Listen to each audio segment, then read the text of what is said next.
रीवा के एजी कॉलेज में चौकीदार की सर्पदंश से हुई मौत के बाद आज परिजन शव लेकर कॉलेज जा पहुंचे। यहां उन्होंने कॉलेज के सामने सड़क पर विरोध दर्ज कराते हुए पीड़ित परिवार के भरण पोषण के लिए नौकरी और आर्थिक मदद की मांग की है। हम लोग अपनी बात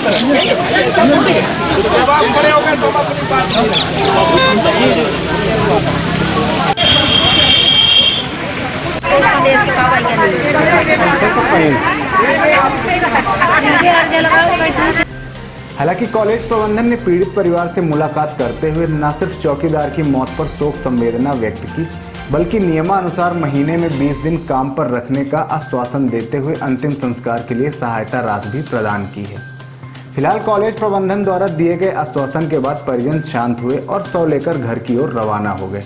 एजी कॉलेज में श्रमिक संतोष कुशवाहा जी का सर्प काटने से निधन हुआ था और हम लोग मजदूरों की मांगों को लेकर कई बार एजी कॉलेज प्रबंधन यहाँ तक कि जबलपुर जवाहरलाल नेहरू विश्वविद्यालय तक हम लोगों की बातचीत जारी थी।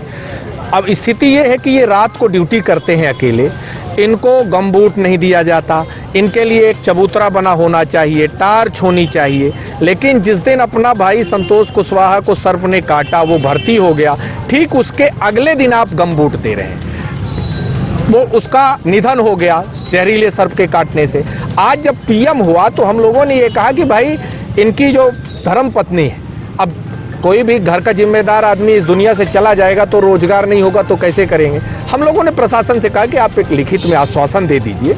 उन्होंने नियम का पहले हवाला दिया, लेकिन बाद में उन्होंने लिख कर दिया कि 20 दिन का महीने में रोजगार और जो सरकार के नियम है उसके अनुसार वो कार्यवाही करेंगे। हम लोगों ने इससे संतोष भाई को श्रद्धांजलि है और उनके परिवार की लड़ाई हम लोग इसलिए लड़े कि कोई भी गरीब आदमी की लड़ाई कौन लड़ेगा।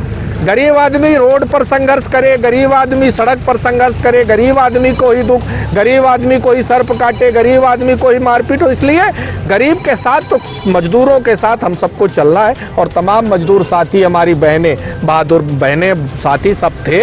हम लोगों ने प्रबंधन से कहा, प्रबंधन ने लिख कर दिया है, इसलिए अब हम लोग बाडी कनौजा के संतोष कुशवाहा जी वहाँ जाने की कर। दरअसल मामला रीवा शहर के कृषि महाविद्यालय का है, जहां चौकीदार के पद पर पदस्थ संतोष कुमार कुशवाहा को बीते 12 सितंबर को ड्यूटी के दौरान जहरीले सर्प ने काट खाया था। घटना दिनांक के बाद से सर्पदंश का शिकार हुए चौकीदार का उपचार संजय गांधी अस्पताल में कराया जा रहा था, जहां बीती रात उसकी मौत हो गई। आज दोपहर जब शव का पीएम करा परिजनों के सुपुर्द किया गया तो परिजन शव को घर ले जाने की बजाय कृषि महाविद्यालय जा पहुंचे, जहां उन्होंने परिवार का भरण पोषण करने के लिए आर्थिक मदद और परिवार के ही सदस्य को काम पर रखने की मांग की। फिलहाल कृषि महाविद्यालय प्रबंधन ने परिजनों की सभी मांगों पर अमल करने का आश्वासन देते हुए चौकीदार की मौत पर शोक संवेदना व्यक्त की। इसके बाद परिजन शव लेकर अपने घर की ओर लौट गए।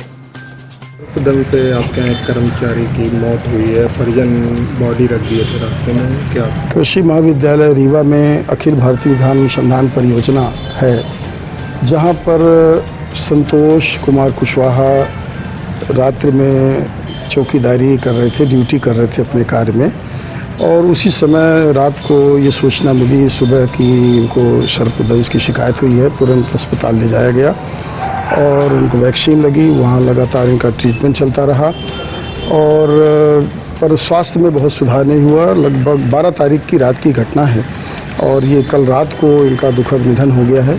वेंटिलेटर में भी रखा गया था। सारा महाविद्यालय का स्टाफ, कर्मचारी, श्रमिक सब लोगों ने सहयोग भी किया और हर तरह से संवेदना है। हम लोग बहुत दुखी हैं और इस पीड़ित परिवार के प्रति की संवेदना है कि ईश्वर शक्ति दे।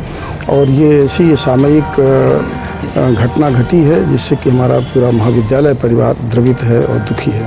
सर, अभी परिजन यहाँ पर अपनी मांग को लेकर के आए थे कि उनको कार्य पर दिया जाए। जिस पद पर वो कार्य कर रहा था वो मौसमी श्रमिक था। हमने विश्वविद्यालय से भी बात करी, जवाहरलाल नेहरू कृषि विश्वविद्यालय के हमारे जो शीर्षस्थ अधिकारी हैं, और विश्वविद्यालय के नियमानुसार ऐसी परिस्थिति जब कभी मृत्यु होती है ड्यूटी के दौरान तो उनको अधिकतम मानवीय संवेदना के आधार पर 20 दिन कार्य पर रखने का, अधिकतम 20 दिन कार्य में रखने का प्रावधान है।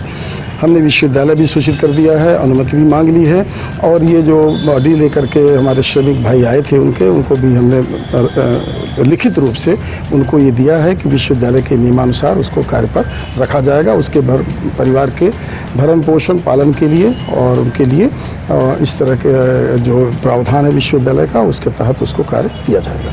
कुछ नकद भी दिया जा रहा है? हम लोगों ने अभी अपनी सहयोग राशि लगभग 20,000 के आसपास हम लोगों ने दे दी है इलाज के दौरान। आज सुबह भी उसको 5,000 व्यक्तिगत रूप से दिया, डॉक्टर रघुराज तिवारी जी ने, डॉक्टर दिव्या सिंह और हम लोगों ने चंदा करके भी दिया है और अभी कल भी हम और उसके परिवार के लिए कुछ न कुछ करने का प्रयास करेंगे ताकि उसको प्रारंभिक अवस्था में जो उसकी आवश्यकता है उसकी पूर्ति हो सके। बाकी EPF का उसका जो क्लेम है जो विश्वविद्यालय से और EPF से संबंधित उनके जो क्लेम हैं तत्काल इस पर कार्रवाई की जाएगी और जिला प्रशासन से भी हम लोग अनुरोध करेंगे कि जो सर्वदंश पर जो प्रावधान है उसके अनुरूप इसको सुविधा दी जाए। और मेरा नाम डॉक्टर SK त्रिपाठी।